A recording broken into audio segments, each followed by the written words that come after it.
The fluorescent lights hummed overhead as I adjusted my blazer for the 100th time, staring at my reflection in the bathroom mirror of the United Nations building in Geneva. In just 20 minutes, I would be presenting my research on sustainable water management to delegates from 47 countries. My hands trembled slightly as I gripped the marble countertop, and for a moment I could hear my Zoo's voice echoing in my mind.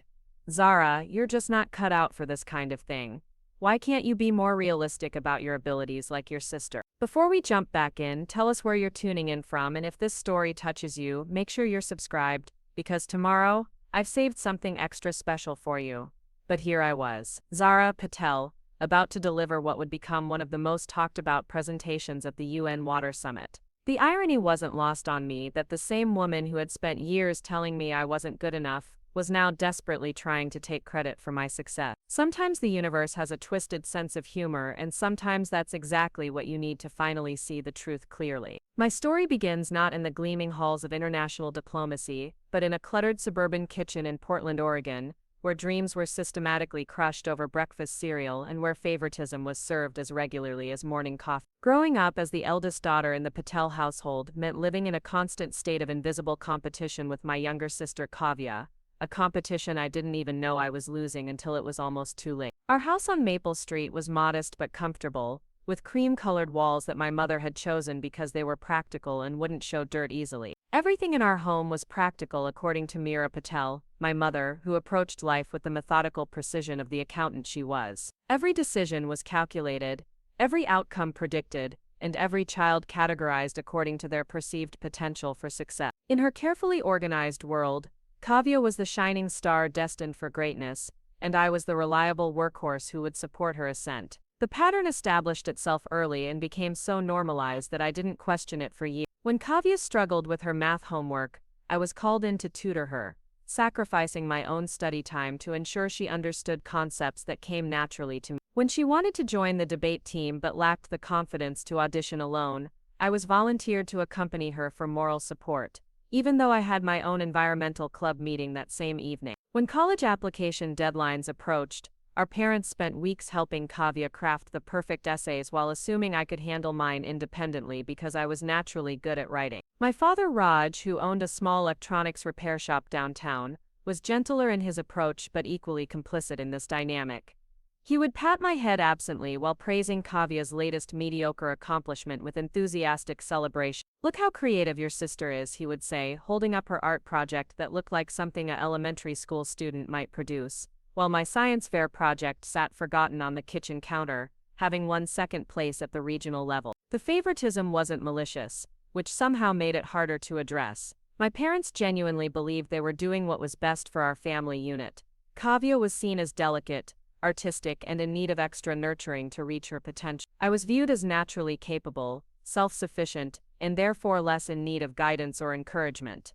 They failed to understand that capability doesn't eliminate the need for recognition, and self-sufficiency doesn't mean a person doesn't crave parental pride and support. During my junior year of high school, this dynamic reached a particularly painful low point. I had been accepted into a competitive summer research program at Pacific Northwest University, a tremendous honor that only 12 students from across the state had achieved. The program focused on environmental science and would allow me to work alongside graduate students on real research projects. I was thrilled and assumed my parents would share my excitement. Instead, my mother's first reaction was concern about how Kavya would spend her summer without my help and support. "But who will drive Kavya to her art classes?" she asked, completely missing the significance of my achievement.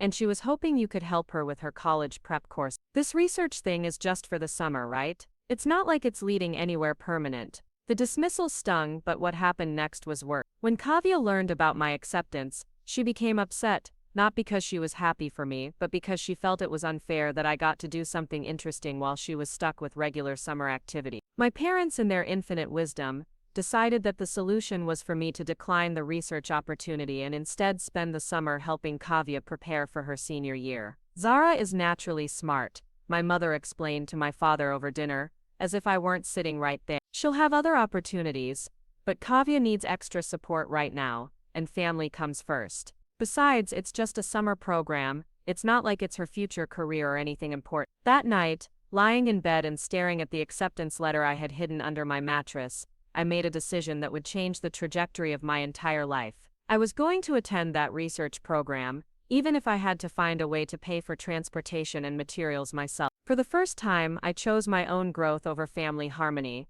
my own dreams over my sister's comfort. The 3 months I spent at Pacific Northwest University that summer opened my eyes to possibilities I had never imagined. Working under the mentorship of Dr. Harrison Webb, a renowned environmental scientist who specialized in water resource management, I discovered not only my passion for addressing global water scarcity but also my own voice as a researcher and advocate. Webb treated me as an equal, valued my insights, and encouraged me to think beyond the limitations that had been placed on me at home. "You have an intuitive understanding of complex environmental systems," he told me during one of our lab sessions. "More importantly, you have the communication skills to make these concepts accessible to policymakers and the general public. That's a rare combination, Zara. You should seriously consider pursuing this field at the highest level." His words planted a seed that would eventually grow into my life's work, but at the time they felt almost foreign. Someone believed in my potential not as a supporting character in someone else's story, but as the protagonist of my own journey. It was intoxicating and terrifying in equal measure. When I returned home at the end of the summer, glowing with newfound confidence and armed with research experience that most undergraduates never receive, I expected my family to be curious about my experiences, perhaps even proud of what I had accomplished. Instead, I was immediately pulled back into my familiar role as Kavia's academic support system. She had struggled in my absence, my mother informed me with barely concealed accusation, and needed intensive help to catch up before senior year began. The research program became something we didn't discuss, as if acknowledging its value might upset the delicate balance my parents had created. When friends or extended family members asked about my summer, my mother would quickly redirect the conversation to Kavia's art portfolio or her college applications, treating my scientific work as a minor hobby rather than a meaningful achievement. This pattern continued through my senior year of high school and into college selection. While my parents researched scholarship opportunities and visited campuses with Kavia, they assumed I would figure out my own path with minimal guidance. When I was accepted to Pacific Northwest University with a full scholarship to study environmental science, the celebration was muted, overshadowed by concerns about how Kavia would cope without my constant presence and support. College became my sanctuary, a place where my intelligence was valued and my contributions were recognized. I threw myself into my studies with the intensity of someone who had been starved for intellectual stimulation and academic validation. My professors were impressed with my analytical abilities and original thinking. My research projects earned recognition from peers and faculty alike. For the first time in my life, I was being seen and appreciated for who I truly was, rather than for how well I could support someone else's ambitions. Dr. Webb, who had become something of a mentor and father figure, encouraged me to think beyond undergraduate study. "You have the potential to make real change in the world, Zara," he would say during our regular coffee meetings. "Your research on water reclamation systems could impact millions of lives in water-scarce regions. Don't let anyone convince you to think smaller than you're capable of." Meanwhile, Kavya struggled through her freshman year at a local community college, frequently calling me in tears about professors who didn't understand her artistic vision or classmates who seemed more academically prepared than she was. Each crisis became a family emergency that required my intervention, even when I was hours away dealing with my own challenging coursework. My parents would guilt me into lengthy phone calls where I provided homework help, emotional support, and academic strategies that Kavya needed to develop independently. The breaking point came during my junior year when I was selected to present my undergraduate research at a prestigious environmental science conference in San Francisco. It was an incredible honor that could open doors to graduate programs and research opportunities around the world. The conference fell during the same weekend as Kavya's art show at community college, an event that my parents had been planning to attend for months. When I called home to share the news about my conference selection, expecting at least some acknowledgement of this achievement, my mother's response was devastatingly predictable. "Oh honey, that's nice, but you know we can't miss Kavya's art. She's been working so hard on this, and she's finally starting to gain confidence in her abilities.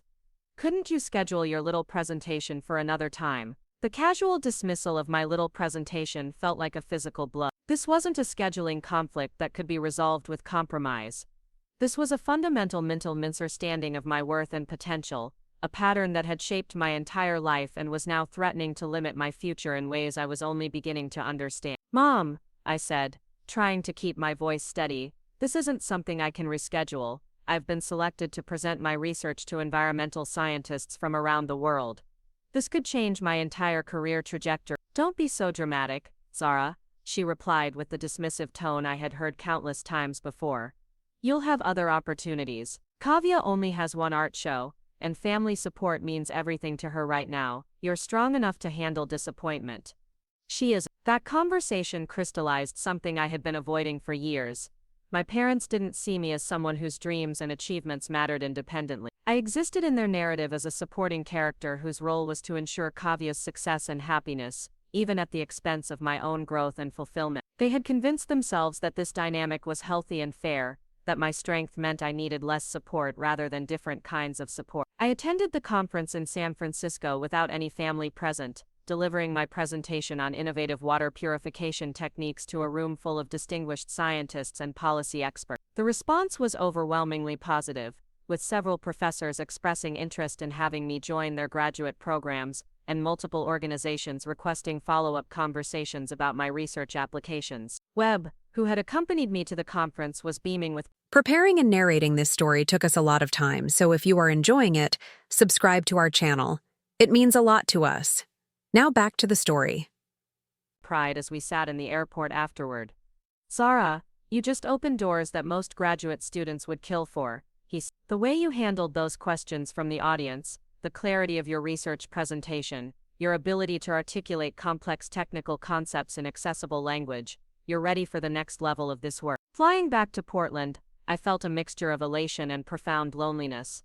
I had achieved something remarkable, something that could shape my entire future, and yet I had no one to share it with who truly understood its significance. My parents would listen politely if I tried to explain what had happened at the conference, but they would inevitably redirect the conversation to Kavya's art show and how well she had handled my absence. The loneliness of that realization was crushing, but it was also liberating in a way I hadn't expected. If my family couldn't or wouldn't recognize my potential, I would have to create a support system that could. If they couldn't celebrate my achievements, I would have to find the strength to celebrate them myself. If they couldn't see me as worthy of their investment and attention, I would have to invest in myself with the dedication they had always reserved for my sister. That night, sitting in my dorm room with acceptance letters from 3 top-tier graduate programs spread across my desk, I made another life-altering decision. I was going to pursue my dreams with or without my family's support, and I was going to stop sacrificing my growth for their comfort. It was time to step out of the shadow I had been living in and into the light of my own potential, regardless of whether anyone back home was ready to see me shine. Graduate school at Stanford University became my gateway to a world I had never imagined possible. The environmental science and policy program was rigorous, demanding, and absolutely exhilarating in ways that finally matched my intellectual hunger. For the first time in my life, I was surrounded by people who shared my passion for solving complex global problems and who valued innovative thinking over family harmony. My research focus on sustainable water management systems in developing regions attracted the attention of Dr. Elena Rodriguez, a professor who had spent decades working with international development organizations. Under her guidance, I began developing water purification technologies that could be implemented in remote communities with limited infrastructure. The work was challenging and meaningful, requiring me to think creatively about engineering solutions while considering economic, cultural, and political constraints. Meanwhile, my relationship with my family grew increasingly strained as the physical distance between California and Oregon seemed to amplify our fundamental differences in values and priorities. Phone calls home became exercises in frustration, with my mother invariably steering conversations away from my research achievements toward updates about Kavya's latest struggles with community college coursework or her newest artistic endeavor that required additional financial support from our parents. During my second year of graduate school, I received devastating news that would test every boundary I had tried to establish. Kavya had dropped out of community college entirely, claiming that the academic environment was stifling her creativity and that she needed time to focus on her art. Rather than encouraging her to develop discipline and perseverance, my parents had agreed to support her financially while she pursued her artistic dreams from the comfort of their home. The phone call delivering this news came on the same day I had received notification that my research proposal had been accepted for presentation at the International Water Conference in Copenhagen. I was 24 years old, the youngest researcher ever selected for this prestigious platform, and my work on portable water purification systems was being hailed as groundbreaking by experts in the field. "Zara, we need to talk," my mother began without any acknowledgement of my excitement about the Copenhagen selection. Kavya is going through a difficult transition right now, and she really needs her family's support. We think it would be good for her if you came home for a few months to help her get back on track. The audacity of the request took my breath away. They wanted me to interrupt my graduate studies, abandon my research momentum, and return home to essentially babysit my 22-year-old sister who had chosen to quit school rather than face normal academic challenges. The assumption that my time and goals were infinitely flexible while hers were precious and fragile revealed everything about how my parents viewed our respective worth. "Mom, I can't come home right now," I said, trying to keep my voice calm and rational. "I'm in the middle of crucial research that could impact water access for millions of people. I've been selected to present at an international conference that could open doors to funding and partnerships that would allow me to implement my work in real community." "Don't be selfish, Zara," she replied with the sharp edge that always appeared when I failed to comply with family expectations. "Kavya is struggling, and she looks up to you. A few months won't hurt your little project, but it could make all the difference for your sister's future. Besides, you've always been the strong one. You can catch up with your schoolwork later." That phrase, "your little project," echoed in my mind for days afterward. My research, which had the potential to provide clean drinking water to communities that had never had reliable access, was dismissed as a hobby that could be set aside whenever family drama required my attention. The casual devaluation of work that represented years of intensive study and innovation was more painful than any direct insult could have been. I declined to return home, a decision that triggered the most serious family crisis we had ever experienced. My parents were genuinely shocked that I would prioritize my education and research over what they perceived as a family emergency. Kavya herself called me in tears, accusing me of abandoning her when she needed me most, and claiming that my refusal to help proved I had become too proud an academic to care about my own family. The guilt was overwhelming, but I had learned enough about healthy boundaries to recognize manipulation when I saw it. Dr. Rodriguez, who had become a trusted mentor and advocate, helped me understand that my family's crisis was largely of their own make. By consistently enabling Kavya's avoidance of responsibility and independence, they had created a dynamic where any challenge became an emergency requiring intervention from others. "Zara, you cannot save someone who refuses to develop their own coping mechanisms," Rodriguez told me during one of our regular mentoring sessions. "Your sister is an adult who needs to learn that actions have consequences and that growth requires discomfort. By repeatedly rescuing her from normal life challenges, your family has actually prevented her from developing resilience and self-reliance." The months that followed were lonely but productive in ways that shaped my entire career trajectory.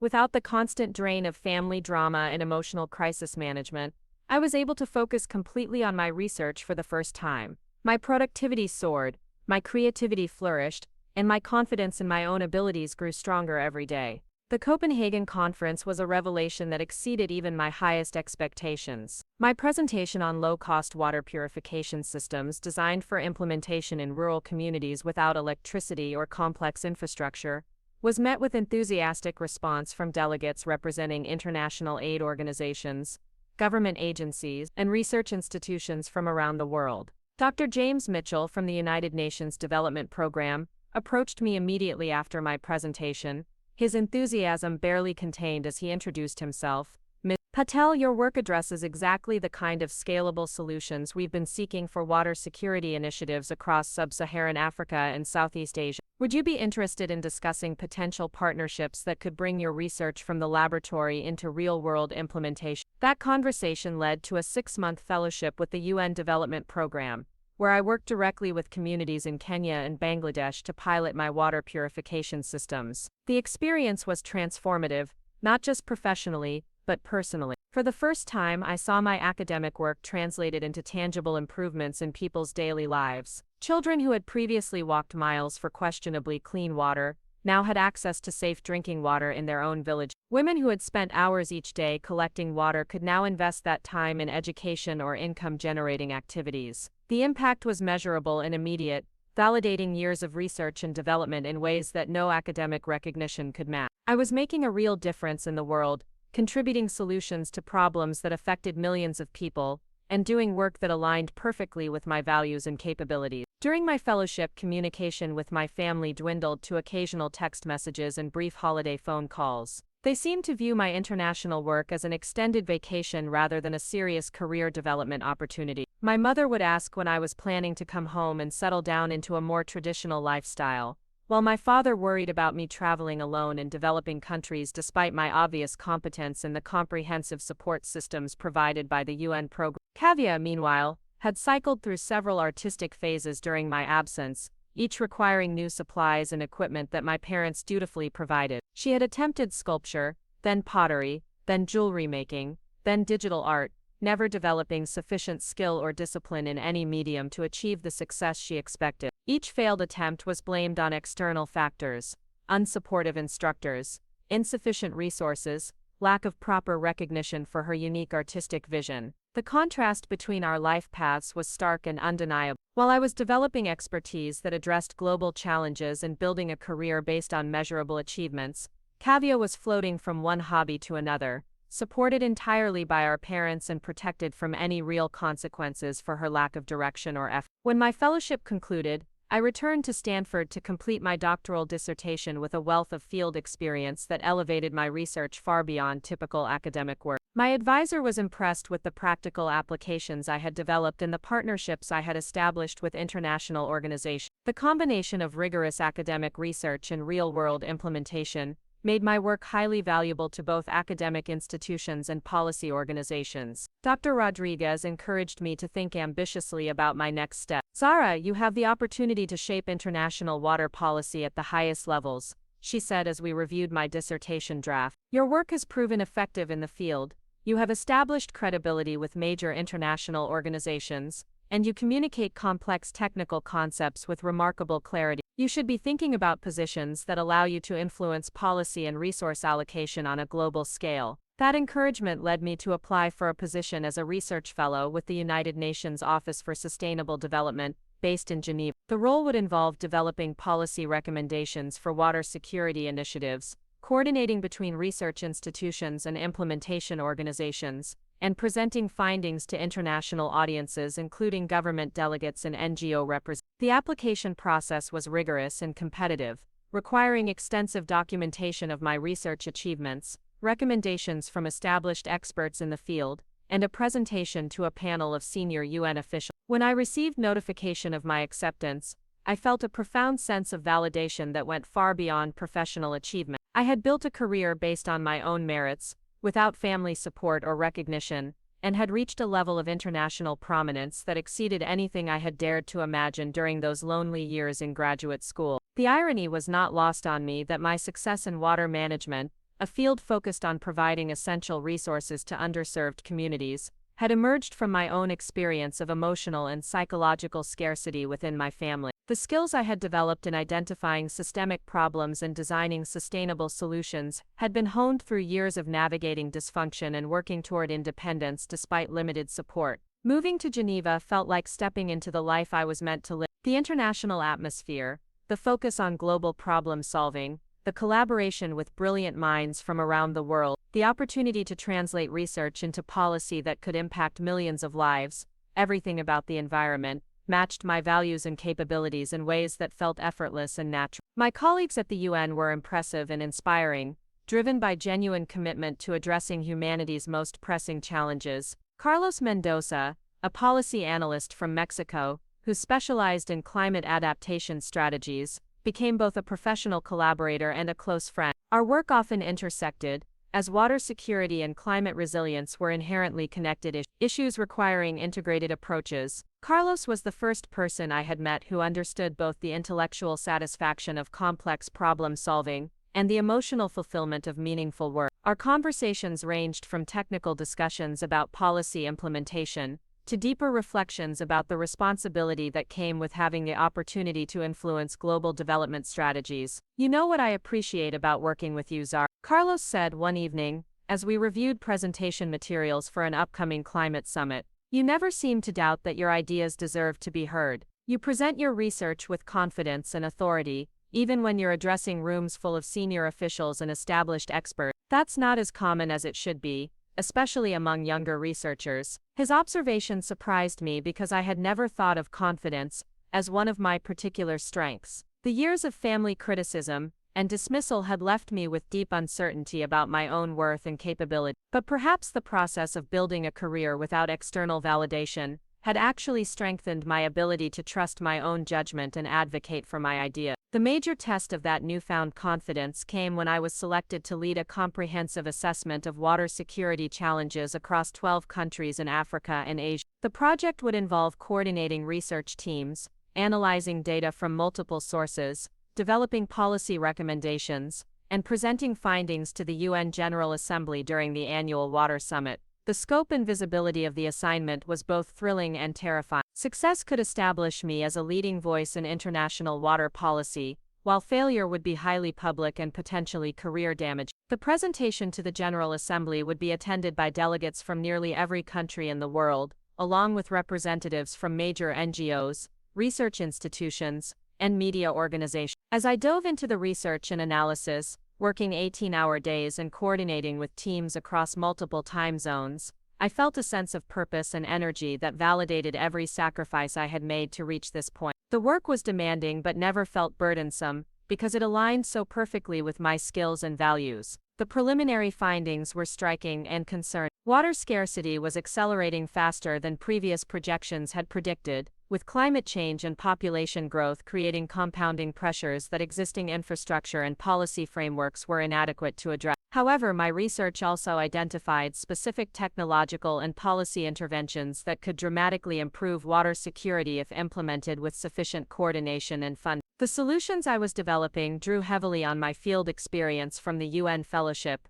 combining practical knowledge of community-level implementation challenges with broader understanding of policy and resource allocation. The recommendations were ambitious but achievable, requiring the kind of international cooperation and sustained commitment that the UN was uniquely positioned to facilitate. Months of intensive preparation culminated in the week leading up to the General Assembly presentation. Media interviews, stakeholder briefings, and coordination meetings filled every available hour as the international development community focused attention on water security issues. The pressure was immense, but I felt ready in ways that surprised even me. The night before my presentation, I sat in my hotel room overlooking Lake Geneva, reviewing my notes one final time, and reflecting on the journey that had brought me to this moment. 5 years earlier, I had been a graduate student whose family viewed her research as a hobby that could be interrupted whenever more important family matters arose. Now I was preparing to address world leaders about solutions to one of humanity's most critical challenges. The transformation felt surreal but also inevitable,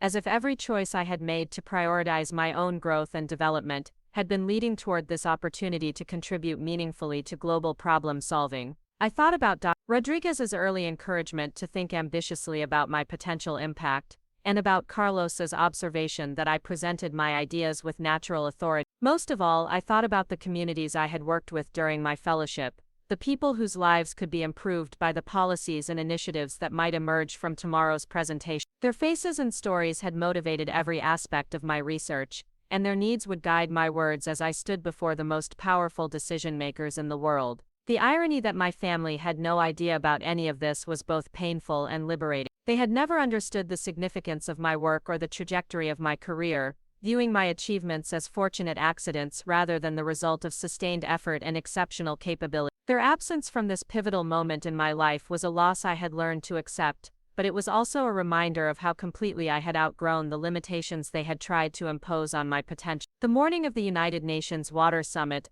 arrived with crisp autumn air that seemed to amplify every sound echoing through the streets of Geneva. I had awakened before dawn, not from anxiety but from the kind of anticipatory energy that comes when years of preparation converge into a single defining moment. Standing at my hotel window watching the sun rise over Lake Geneva, I felt an unexpected sense of calm settle over me. My presentation was scheduled for 2 p.m, the prime speaking slot that indicated the significance the UN leadership placed on my research finding. The months of data analysis, field research validation, and policy framework development had culminated in a 40-minute presentation that could influence international water security initiatives for the next decade. The weight of that responsibility was substantial, but it felt like a natural extension of work I had been building toward my entire career. The presentation hall was magnificent, with delegates from 193 countries, seated in ascending rows that created an amphitheater effect around the central podium. Translation booths lined the upper levels,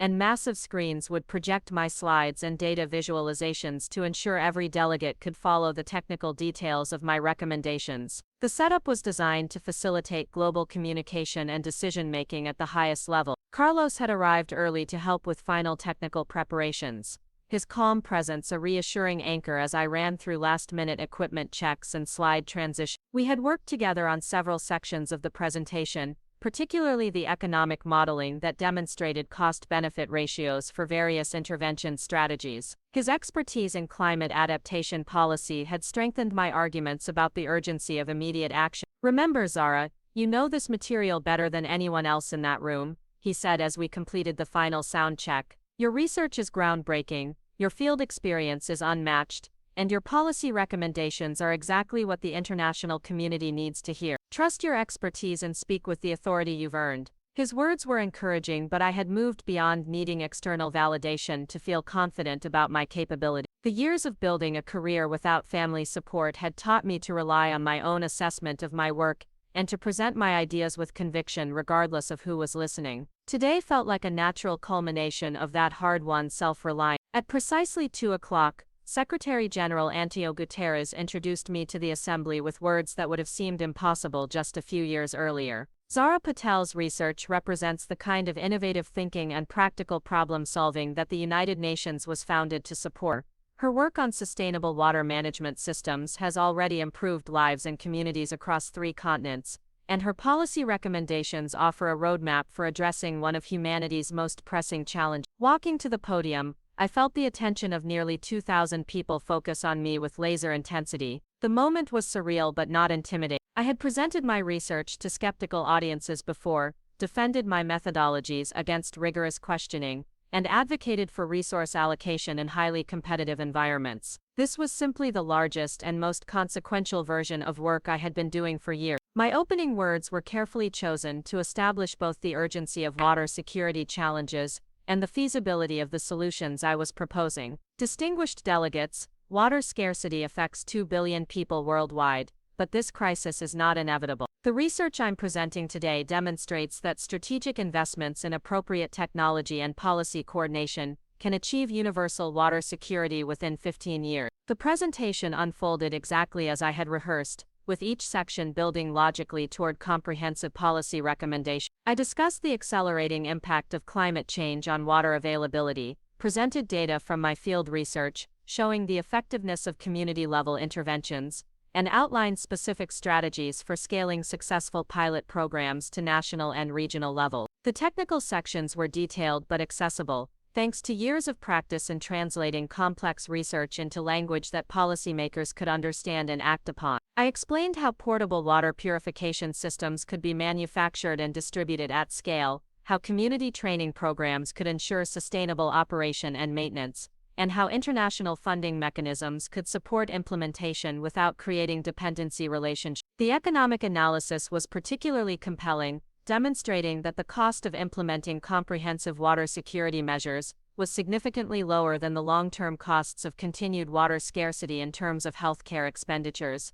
agricultural productivity losses, and conflict prevention. The numbers were stark and convincing, showing clear return on investment for countries and international organizations willing to commit resources to immediate action. Halfway through the presentation, I noticed delegates leaning forward in their seats, taking detailed notes and engaging in whispered conversations with their advisor. The energy in the room had shifted from polite attention to active engagement, suggesting that my arguments were resonating with decision-makers who had the power to implement the changes I was advocating. The case studies from my fieldwork were the emotional heart of the presentation, putting human faces on the statistics and demonstrating the immediate impact of effective water security intervention. I shared stories from Kenya, where village women could now send their daughters to school instead of spending daylight hours walking to distant water sources. I described communities in Bangladesh, where reduced waterborne illness had allowed families to invest in education and small business development instead of constant medical expenses. These narratives were not included for emotional manipulation, but to illustrate the multiplier effects of water security on education,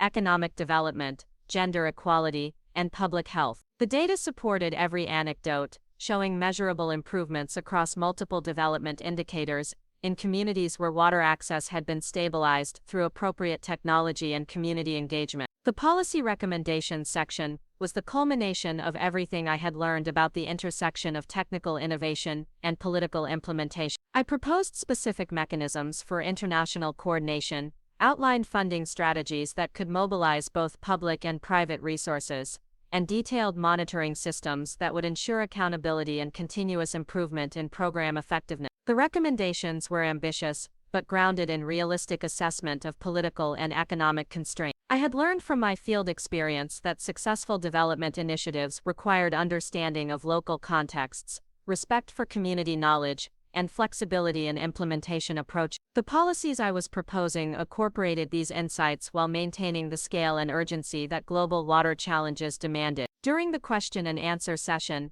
delegates from water-stressed regions asked detailed questions about adaptation strategies for their specific geographic and economic context. The questions were sophisticated and challenging, requiring me to apply my research findings to situations I had not directly studied. The intellectual exercise was exhilarating, demonstrating the broad applicability of the frameworks I had developed. Amina Hassan from Sudan asked about conflict prevention strategies in regions where water scarcity was contributing to social instability. Minister Chen Wei from China inquired about integration possibilities with existing infrastructure development projects. Ambassador Maria Santos from Brazil wanted to understand how water security initiatives could be coordinated with climate adaptation and biodiversity conservation efforts. Each question required synthesizing technical knowledge, policy analysis, and practical implementation experience in real time. The conversations were substantive and productive, with delegates clearly viewing my research as actionable intelligence rather than academic theory. Several representatives requested follow-up meetings to discuss specific collaboration opportunities with their governments and regional organizations. The response was overwhelmingly positive,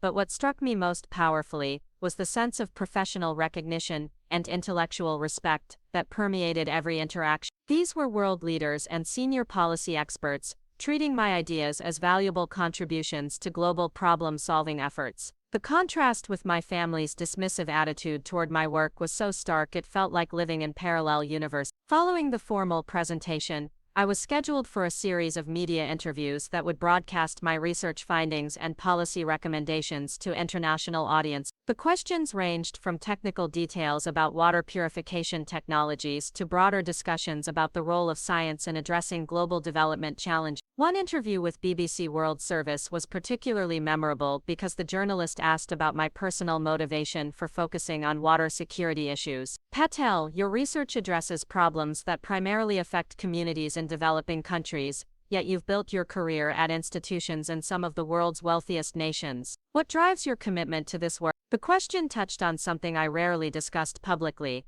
the connection between my professional focus on addressing scarcity and my personal experience of emotional scarcity within my family. Water is a basic human need that should not depend on accident of geography or birth, I replied. When people lack access to essential resources, their potential is constrained in ways that affect entire communities across generations. My research is about removing those constraints, so people can focus their energy on growth and contribution, rather than basic survival. The metaphor was more personal than I had intended, but it captured something fundamental about my motivation that went beyond academic interest or career advancement. I was working to ensure that external circumstances did not prevent people from developing their capabilities and pursuing their potential, perhaps because I understood too well what it felt like to have your growth constrained by others' limitations and expectations. The evening reception following the summit was attended by delegates, researchers, NGO representatives, and journalists from around the world. The conversations were stimulating and productive, with multiple organizations expressing interest in collaborating on implementation projects,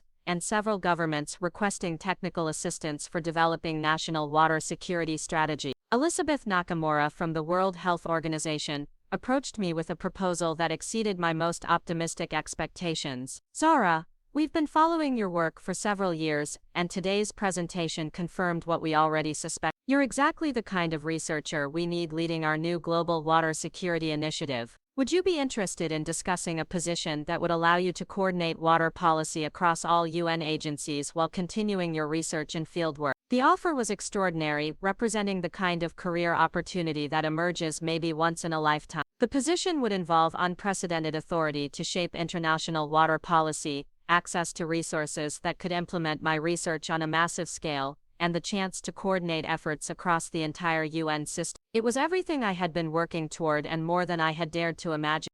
That evening, sitting in my hotel room and processing the events of the day, I felt a profound sense of completion and new beginnings simultaneously. The presentation had been successful beyond my hopes, opening doors to opportunities that could amplify my impact on global water security for decades to come. More importantly, I had proven to myself that I could perform at the highest levels of international policy and research without compromise or apology. The success felt particularly meaningful because it had been achieved entirely through my own efforts and capability. No family connections had opened doors. No external support had carried me through challenges. No one had smoothed my path or provided backup plans when risks seemed too high. Everything I had accomplished was the direct result of my own work, determination, and willingness to prioritize my growth over others' comfort. As I began drafting emails to accept the WHO position and coordinate follow-up meetings with interested governments, I realized that I had not thought about my family or their opinions once during the entire day. The presentation, the interviews, the conversations about future collaboration, all of it had unfolded in a professional sphere where my capabilities were valued and my contributions were recognized without reference to anyone else's expectations or limitations. The contrast with my upbringing was striking and liberating. For 29 years, I had lived with the constant awareness of family judgment and the pressure to modify my ambitions to accommodate others' insecurity. Today had been the first major professional milestone where their voices were completely absent from my internal dialogue, replaced by confidence in my own judgment and excitement about possibilities that aligned with my values and capability. 3 weeks later, I was settling into my new office at WHO headquarters in Geneva, surrounded by boxes of research materials and policy documents that would form the foundation of the Global Water Security Initiative. The transition had been remarkably smooth, with my new colleagues clearly recognizing the expertise and field experience I brought to the role. Carlos had been offered a complementary position, coordinating climate adaptation policy, allowing us to continue our productive professional collaboration while developing what had become a meaningful personal relationship. The prospect of building both career and personal partnerships with someone who understood my work and supported my ambitions was novel and deeply satisfying. My days were filled with high-level strategy meetings, coordination calls with field teams across multiple continents, and policy drafting sessions that would influence resource allocation decisions affecting millions of people. The work was demanding but energizing, requiring exactly the kind of complex problem-solving and systems thinking that I found most intellectually stimulating. The irony was not lost on me that I was now in a position to provide essential resources to communities around the world, while my own family had never recognized my need for emotional and intellectual resources that would have supported my development. The parallel was not bitter but clarifying, helping me understand the importance of the work I was doing and the personal growth that had enabled me to do it effectively. Life in Geneva was fulfilling in ways that extended far beyond professional achievement. The international community provided intellectual stimulation and cultural richness that felt like a natural habitat. Weekend trips to research sites in rural Africa were balanced by evening concerts in European capitals and conversations with brilliant minds from every corner of the globe. For the first time in my life, I was living authentically without compromise, pursuing work that aligned with my values while building relationships with people who appreciated my capabilities and supported my continued growth. The contrast with my early life was profound, but it no longer felt like a source of pain or resentment. Instead, it felt like evidence of how far I had traveled and how much I had learned about my own potential when freed from others' limitations. The doorbell rang on a quiet Saturday morning in Geneva, interrupting my peaceful breakfast routine as I reviewed policy briefs for Monday's coordination meeting with European Union water ministers. I had been living in Switzerland for 18 months, and unexpected visitors were virtually non-existent in my carefully structured international life. Through the security monitor, I saw 3 figures standing awkwardly outside my apartment building, their faces partially obscured by winter coats and nervous energy. My heart stopped when I recognized. My parents looked older, grayer, somehow diminished by the long journey from Portland to Geneva. Kavya stood between them, now 31 years old but carrying herself with the same petulant uncertainty that had characterized her throughout our childhood. They had found me, despite my deliberate decision to maintain minimal contact and share no specific details about my living situation or professional responsibilities.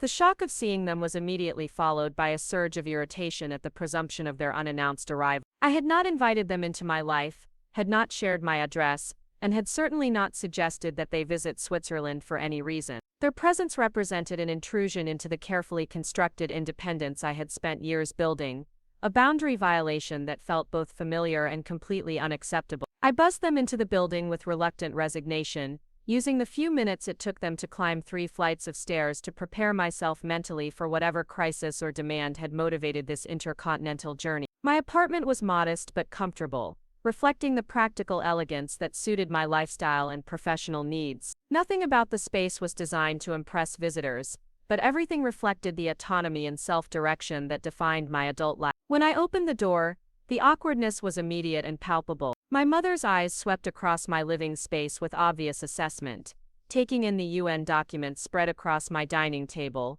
the framed photograph of me with Secretary General Guterres, and the wall display of certificates and awards from various international organizations. My father seemed uncomfortable with the formality of the situation, while Kavya appeared simultaneously curious and resentful about the life I had built without family input or approval. "Hello, Zara," my mother said with the careful tone she used when she wanted something but was uncertain about her approach. "You look well. We were worried about you living so far from home, so we decided to visit and see how you're doing." The explanation was transparently false, and we all knew it. They had not been worried about my well-being in any meaningful sense, or they would have maintained regular contact and shown interest in my work over the years. This visit had been motivated by something specific, something that required in-person conversation rather than phone calls or video chat. I invited them inside with polite formality, offering coffee and pastries while maintaining the emotional distance that had become my default approach to family interaction. The conversation was stilted and superficial,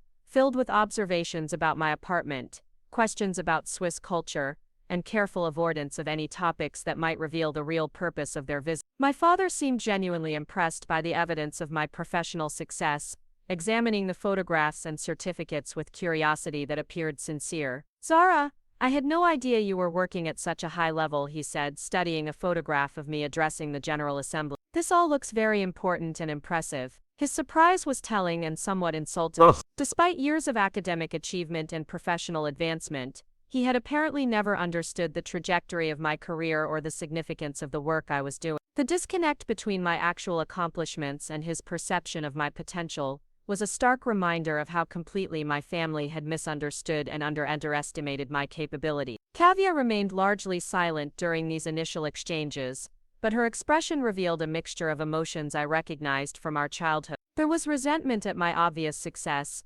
confusion about how I had achieved so much without family support, and something that looked suspiciously like jealousy about the life I had created for myself. After an hour of polite small talk, my mother finally revealed the true purpose of their visit with the directness that had always characterized her approach to family management. "Zara, we need to discuss something important with you. Kavya has been having some difficulties lately, and we think you might be able to help her in ways that we can't." The familiar pattern was reasserting itself even here, even after years of physical and emotional distance, even in the face of my obvious professional success and personal independence. They had come to Geneva not to celebrate my achievements or repair our relationship, but to extract assistance for Kavya's latest crisis and to conscript me into the family drama I had worked so hard to escape. "What kind of difficulty?" I asked, though I suspected I already knew the general outline of whatever situation had prompted this desperate international intervention. Kavya finally spoke, her voice carrying the same tone of injured innocence that had been effective with our parents throughout our lives. "I've been trying really hard to establish myself as an artist,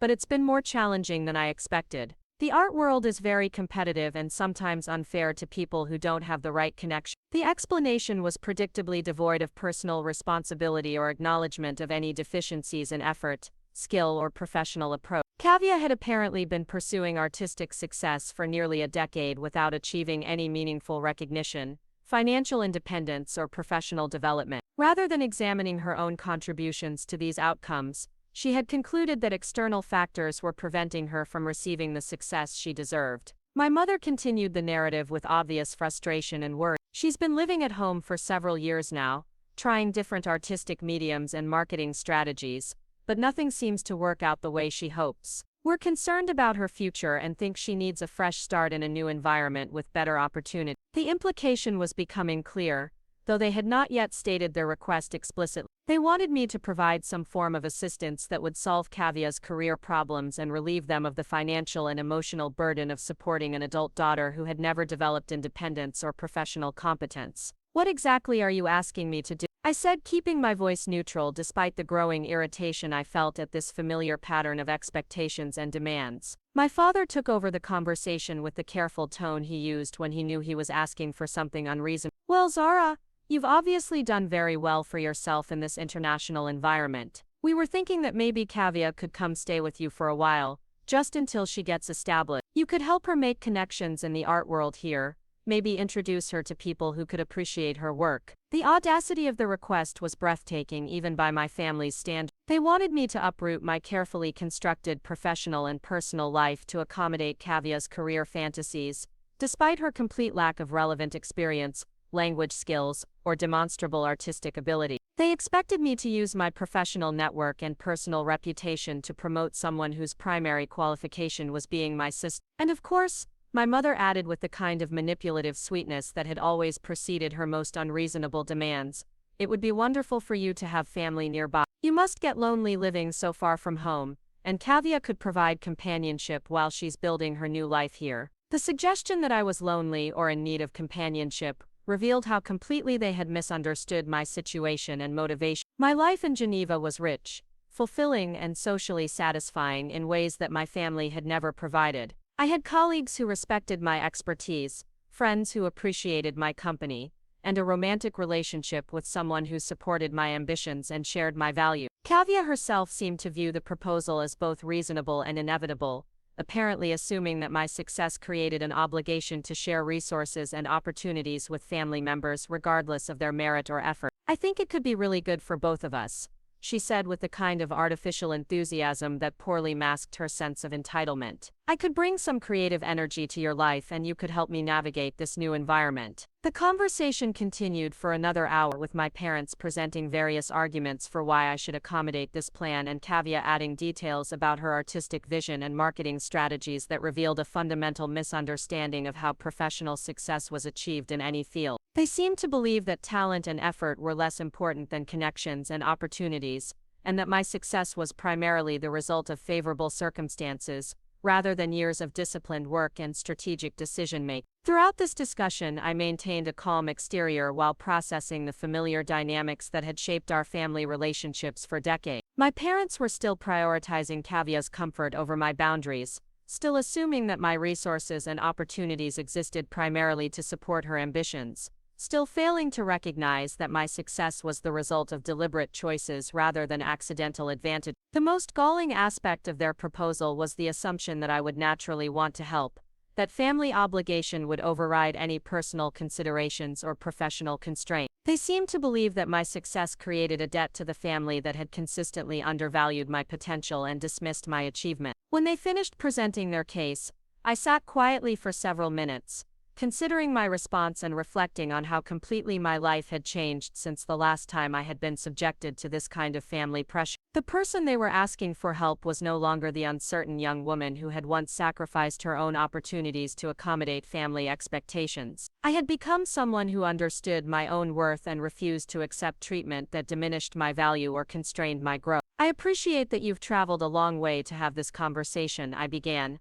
choosing my words carefully to maintain civility while establishing clear boundaries. However, I'm not able to accommodate what you're asking. My life here is carefully structured around demanding professional responsibilities, and I don't have the capacity to provide housing or career assistance to anyone, regardless of family relationships. The reaction was immediate and predictable. My mother's face tightened with the disapproval that had always appeared when I failed to comply with family expectations. My father looked confused and hurt, as if my refusal represented a personal rejection rather than a reasonable response to an unreasonable request. Kavya appeared genuinely shocked that I would decline to help her, apparently having assumed that my success obligated me to share it with family members. Zara, I don't think you understand how difficult things have been for your sister, my mother said with the sharp edge that always emerged when her initial approach failed to achieve the desired result. We're not asking for charity.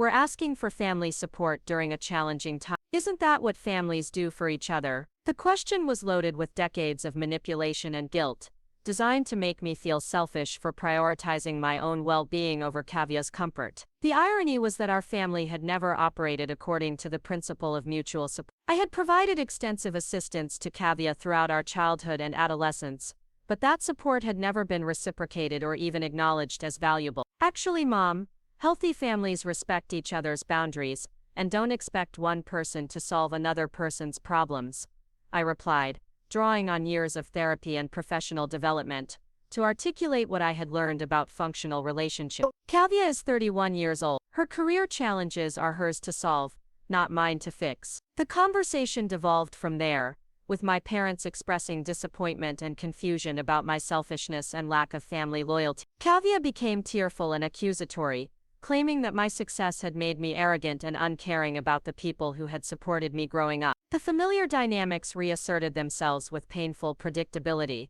but they no longer had the power to influence my behavior or undermine my confidence. What struck me most powerfully during this confrontation was how completely I had outgrown these patterns of interaction. The guilt, manipulation, and emotional blackmail that had been effective tools for controlling my behavior in the past now seemed transparently dysfunctional and ultimately powerless. I had developed enough self-awareness and external validation to recognize their tactics without being influenced by them. The visit concluded with hurt feelings and unresolved tension, as my family realized that I would not be changing my position regardless of their disappointment or disapproval. They had made this expensive and disruptive journey based on assumptions about my availability and willingness that were no longer accurate, and they were struggling to accept that their influence over my decisions had ended. As they prepared to leave, my father made one final attempt to change my mind. "Zara, we're proud of what you've accomplished, but success shouldn't make you forget where you came from or who helped you get here." The statement revealed so much about their fundamental misunderstanding of my journey and their role in it. They had not helped me achieve success.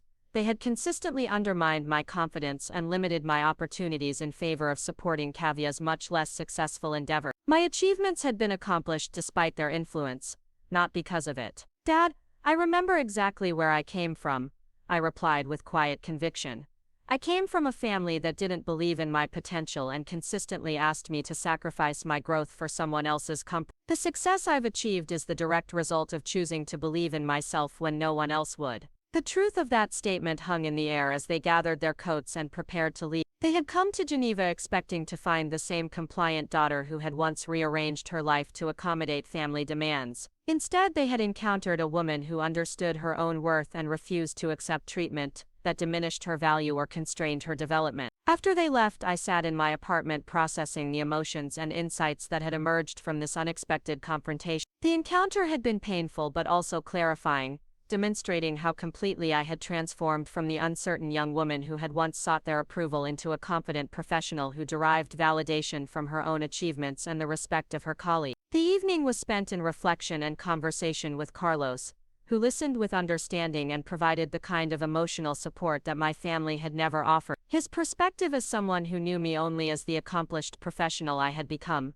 helped me process the disconnect between my current life and the family dynamics that had shaped my early development. "Zara, what strikes me about your family's visit is how completely they misunderstood both your current situation and your personal history," he said as we walked along Lake Geneva under the stars. "They seem to view your success as an accident or a resource they can access, rather than recognizing it as the result of your exceptional capabilities and determined effort." His observation was accurate and validating in ways that helped me understand why the encounter had been both painful and empowering. My family's inability to recognize my achievements as earned rather than fortunate revealed their fundamental failure to understand my character and capability. Their continued expectations that I would subordinate my interests to Kavia's needs demonstrated that they had learned nothing from years of evidence about the consequences of their favoritism and enabling behavior. The visit became a watershed moment that clarified the boundaries I needed to maintain for my own well-being and continued growth. I realized that my family would never acknowledge my achievements or respect my autonomy as long as they could extract compliance through guilt and manipulation. The only way to preserve the life I had built was to maintain the distance that protected me from their dysfunction while allowing me to flourish according to my own values and capability. In the weeks that followed, I received several emails and phone calls from my parents attempting to convince me to reconsider my position, Each communication revealed their continued failure to understand my perspective or respect my decision. They seemed to believe that persistent pressure would eventually overcome my resistance, demonstrating the same approach to boundary violations that had characterized our relationship throughout my childhood. Eventually, I responded with a clear and final communication that established the terms under which any future contact would occur. I explained that I would not be providing financial support, housing, or professional assistance to any family member, and that attempts to pressure or manipulate me would result in no contact at all. The message was firm but respectful, offering the possibility of relationship based on mutual respect while refusing to accept the dysfunctional patterns that had defined our past interaction. The response from my family was predictably negative, with accusations of cruelty and ingratitude that revealed their continued inability to accept responsibility for the relationship dynamics they had created. However, their disapproval no longer had the power to influence my behavior or undermine my confidence. I had built a life based on my own values and capabilities,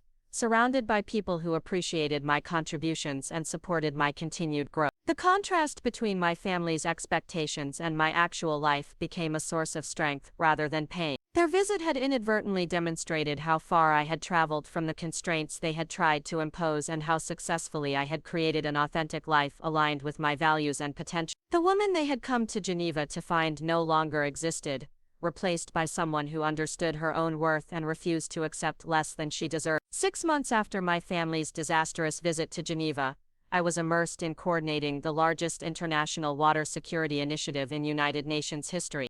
The Global Water Access Project involved collaboration between 43 countries, 17 international organizations, and hundreds of research institutions worldwide. My role as lead coordinator placed me at the center of decisions that would affect water access for over 500 million people across 4 continents. The project had grown from the research I had presented at the General Assembly, expanding into a comprehensive framework that combined technological innovation, policy reform, and community engagement strategies. The success had exceeded every projection, with pilot programs showing remarkable results in reducing water-related illness, improving educational outcomes for children, and increasing economic opportunities for women in target communities. My days were filled with video conferences connecting research teams in Nairobi with policy analysts in Brussels, coordination meetings between government ministers and NGO representatives, and strategic planning sessions that required balancing technical feasibility with political realities across dozens of different cultural and economic contexts. The complexity was exhilarating rather than overwhelming,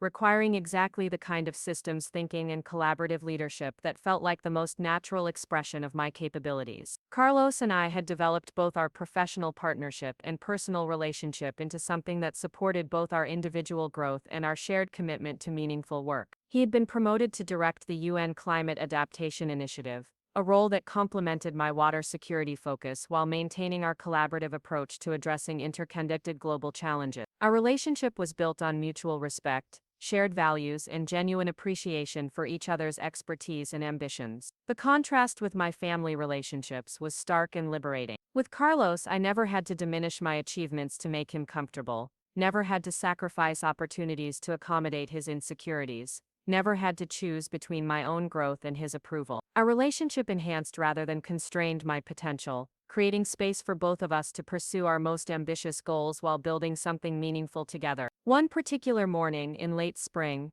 I was reviewing implementation reports from water security projects across Southeast Asia when my assistant informed me that I had an unexpected visitor in the building lobby. The description she provided made my heart sink with familiar dread. My mother had somehow gained access to the United Nations complex in Geneva, claiming to be there for an urgent family matter that required my immediate attention. Security protocols at the UN are extensive, and civilian visitors require advance clearance and specific authorization to enter the building. The fact that my mother had managed to reach the lobby suggested she had fabricated some kind of emergency or crisis that had convinced security personnel to allow her access. The manipulation was both impressive and deeply troubling, demonstrating the lengths she was willing to go to violate the boundaries I had established. I considered refusing to see her, but curiosity about what could have motivated such an extreme approach ultimately convinced me to grant a brief meeting in one of the public conference rooms near the lobby. I wanted to understand what crisis or demand had prompted this latest boundary violation,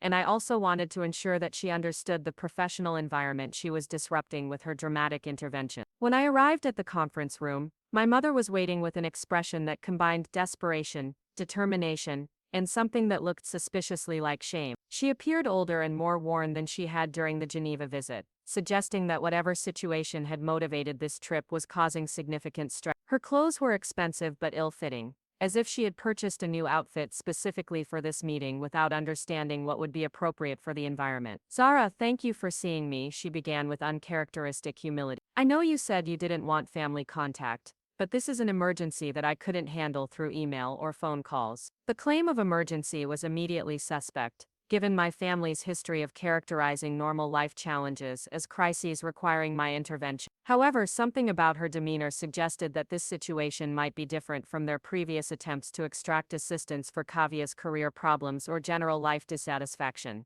"What kind of emergency?" I asked, maintaining professional distance while allowing her to explain the situation that had prompted this elaborate intervention. My mother took a deep breath before launching into a narrative that revealed the comprehensive failure of the family dynamic she had spent decades creating and maintaining. "Zara, Kavya has been arrested for fraud. She's been taking money from people by promising to create custom artwork that she never delivered. The police say she owes over $40,000 to various clients, and there are criminal charges that could result in jail time." The revelation was shocking but not entirely surprising, given Kavya's pattern of avoiding responsibility and expecting others to solve her problem. The progression from family-supported artistic dabbling to actual criminal fraud represented a predictable escalation of entitlement and dysfunction that had been building for years. Additionally, my mother continued with visible difficulty. "Your father and I are facing financial problems because we've been supporting Kavya for so long that we haven't saved adequately for retirement. We've had to take out loans against the house to pay for her legal representation,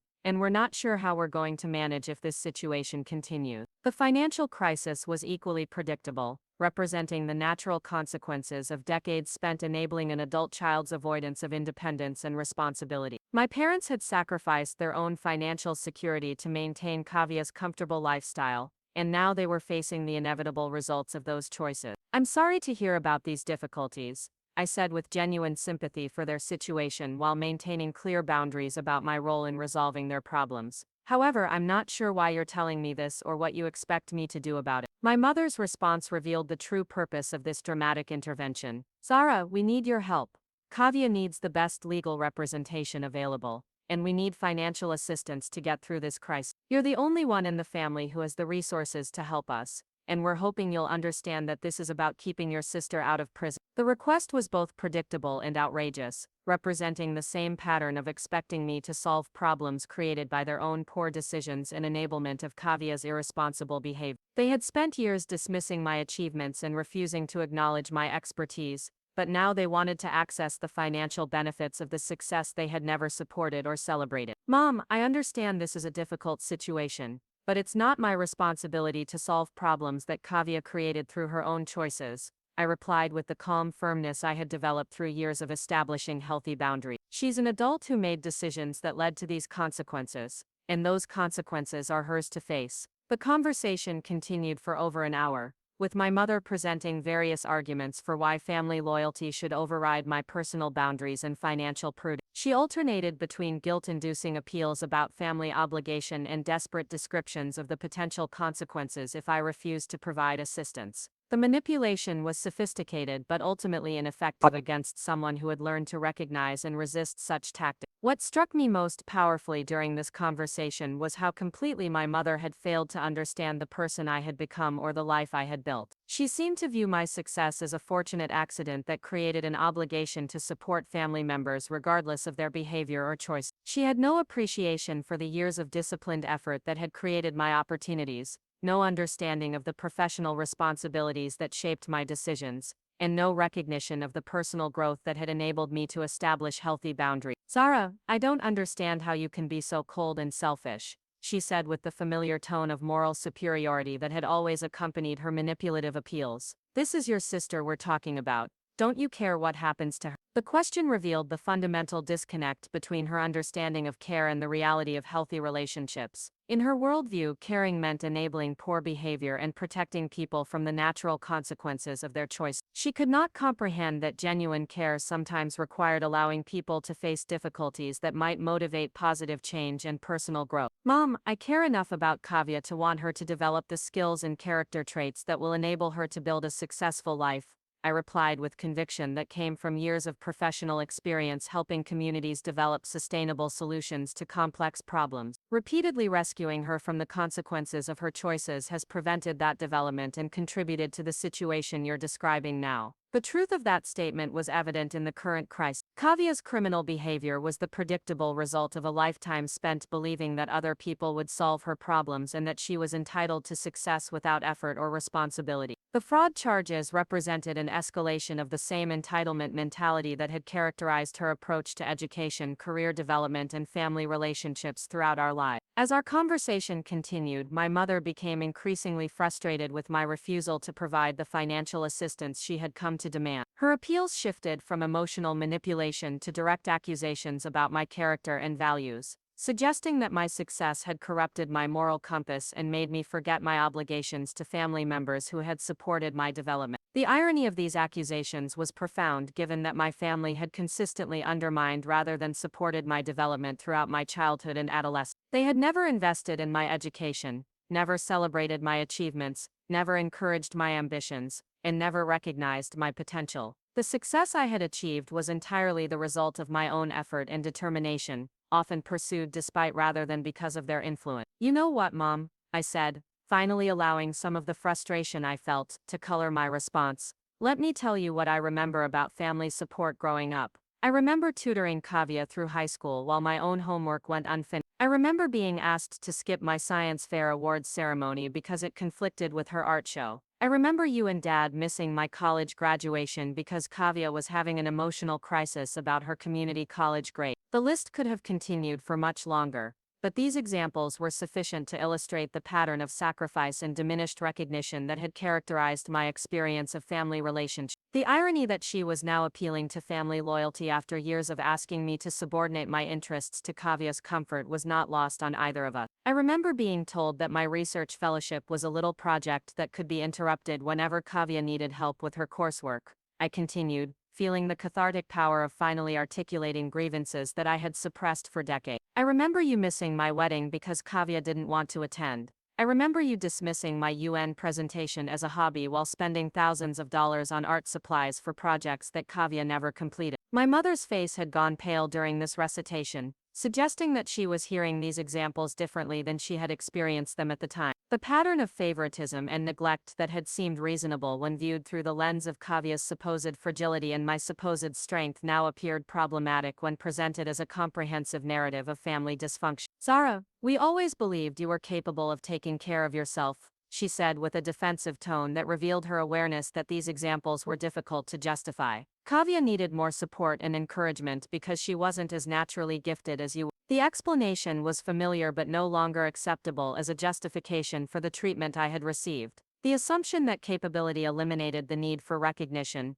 encouragement, and investment had damaged our relationship in ways that my mother was only beginning to understand. More importantly, the approach had failed to help Kavya develop the resilience and skills she needed for independent success. Mom, natural gifts mean nothing without development and recognition, I replied with the authority that came from years of professional experience in talent development and capacity building. By consistently investing in Kavya's comfort rather than her growth, you prevented her from developing the discipline and resilience that success required. By consistently undervaluing my achievements, you damaged our relationship in ways that can't be repaired through crisis-driven appeals for assistance. The conversation concluded with my mother's reluctant acceptance that I would not be providing financial assistance for Kavya's legal problems or their retirement difficulty. She seemed genuinely surprised by my refusal, apparently having assumed that family obligation would override any personal considerations or principled objections to enabling their dysfunction. As she prepared to leave, she made one final attempt to change my mind through emotional manipulation. Zara, when Kavya goes to prison and your father and I lose our house, I hope you can live with knowing that you had the power to prevent these tragedies and chose not to help.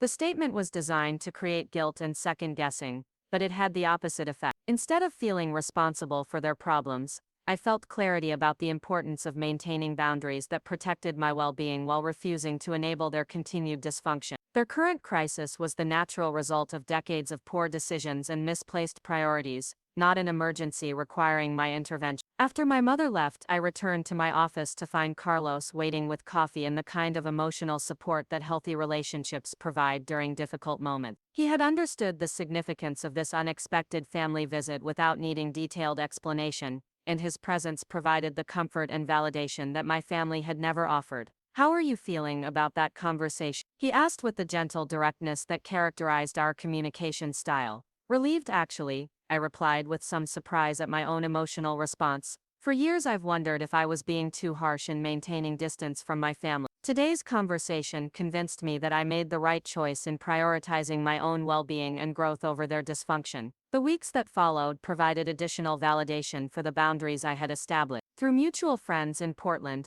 I learned that Kavya had ultimately been sentenced to 18 months in prison for fraud, a consequence that might finally provide the reality check she needed to develop personal responsibility and legitimate life skills. My parents had been forced to sell their house and move into a small apartment, a financial constraint that might teach them about the long-term costs of enabling behavior. While these outcomes were undoubtedly difficult for my family, they represented natural consequences of choices and patterns that had been building for decades. My intervention would have delayed rather than prevented these reckonings while reinforcing the dysfunctional dynamics that had created the problems in the first place. Meanwhile, my professional life continued to flourish in ways that provided deep satisfaction and meaningful impact. The Global Water Access Project had exceeded all implementation targets, with early results showing transformative improvements in health, education, and economic opportunities for communities across multiple continents. The success had led to additional funding commitments from governments and private foundations,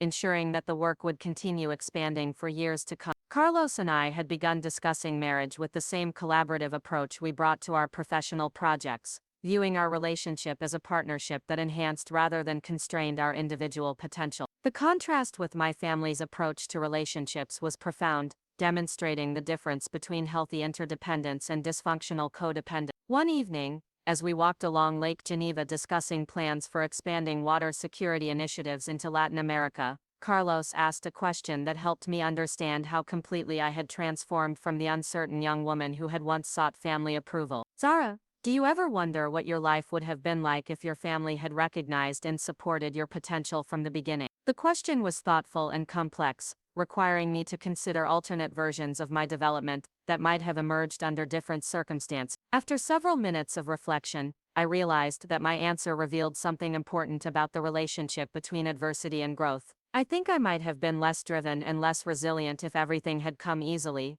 I said with genuine consideration. The experience of building a career without external validation taught me to trust my own judgment and persist through challenges that might have deterred someone who was more accustomed to support and recognition. The insight was liberating rather than bitter, suggesting that my difficult family experiences had contributed to rather than detracted from my eventual success. The skills I had developed in identifying dysfunction, establishing boundaries, and pursuing goals despite opposition, had served me well in international diplomacy and complex project management. More importantly, the experience had taught me to recognize and appreciate healthy relationships when I found them. The respect, encouragement, and collaboration that characterized my professional and personal relationships felt particularly precious because I had experienced the alternative and understood the difference. 2 years after my mother's desperate visit to Geneva, I received an unexpected email that provided closure to this chapter of my life in ways I had not anticipated. The message was from Kavya, written from prison, expressing genuine remorse for her behavior and acknowledging the role that family dynamics had played in her failure to develop personal responsibility and legitimate life skills. "Zara, I know I have no right to ask for your forgiveness, but I want you to know that I finally understand how wrong I was about so many things," she wrote with apparent sincerity. "The counseling programs here have helped me see how my sense of entitlement and avoidance of responsibility led to the choices that brought me here. I also understand now how unfairly our parents treated you throughout our childhood, and how much you sacrificed for my comfort without ever receiving appropriate recognition or appreciation." The acknowledgement was both surprising and meaningful, representing the first time any family member had recognized the dysfunction that had shaped our relationships or accepted responsibility for their role in perpetuating harmful patterns. While it did not repair the damage that had been done or change my decision to maintain boundaries, it provided validation that my perceptions had been accurate and my choices had been justified. I don't expect you to want a relationship with me, the email continued,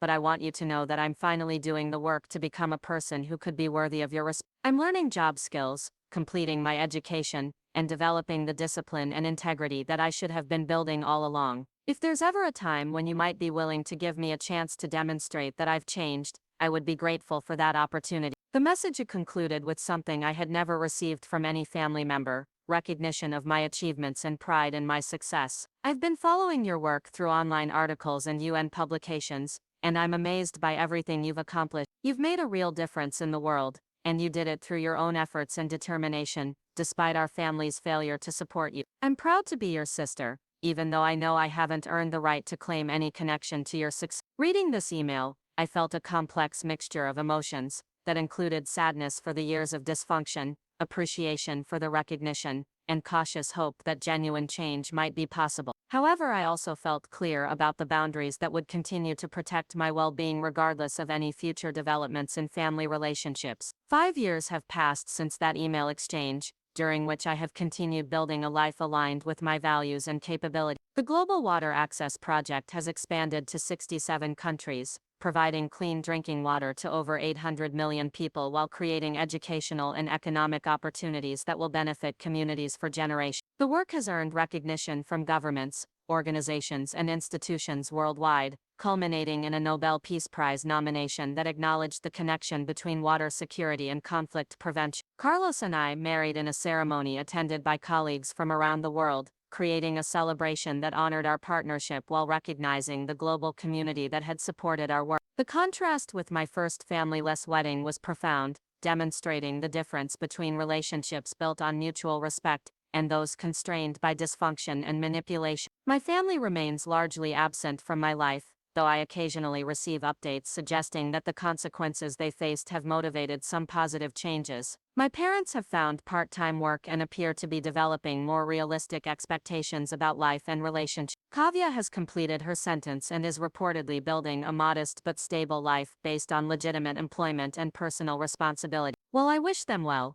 I have no interest in re-establishing close relationships that might recreate old patterns or compromise the boundaries that have protected my growth and happiness. The life I have built is too precious and too hard-won to risk through premature reconciliation or misplaced loyalty to dysfunctional family dynamics. Standing at my office window, overlooking the United Nations complex, I often reflect on the journey that brought me from a kitchen table in Portland, where my dreams were systematically dismissed, to a position where my ideas influence global policy and improve millions of lives. The transformation required courage, persistence, and the willingness to choose personal growth over family comfort, but the results have exceeded every expectation I dared to hold. The woman my mother, once called never good enough, now addresses world leaders, shapes international policy, and contributes solutions to humanity's most pressing challenges. The irony is not lost on me, but it no longer feels bitter or painful. Instead, it feels like evidence of human potential and the power of choosing to believe in yourself when no one else will. Up next, you've got 2 more standout stories right on your screen. If this one hit the mark,